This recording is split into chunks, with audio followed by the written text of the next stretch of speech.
design daripada XG. Hello guys, so kali ni aku dekat KICC untuk franchise international fair. Just kadang nak tengok lah kalau ada cafe ataupun restoran yang mungkin within dalam budget, kalau aku nak start kiosk ataupun franchise lah. So dalam video ni aku akan buat lot of voice over sebab agak bising. Nanti korang tengok lah apa yang conclusion yang aku dapat daripada video ni. Ini first time aku nampak ada vending machine yang keluarkan ayam penyet. So based apa yang diorang cakap, ini banyak orang letak dekat dalam hospital sebab orang susah nak keluar, and then diorang lagi prefer cari yang ready meal saja.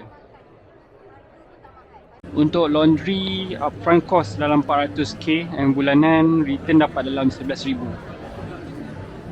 Tahun ni agak menarik sebab dia ada provide vending machine.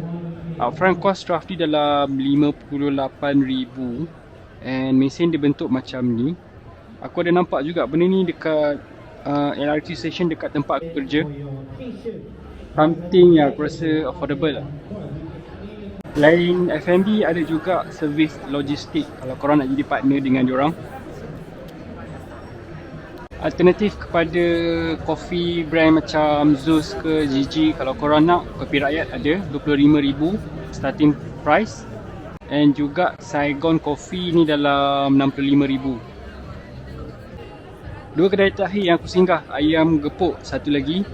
Ini aku tak sure berapa harga dia, tapi banyak orang yang masuk. And then cendol Penang 300k and paling tinggi revenue diorang kata 50k per month.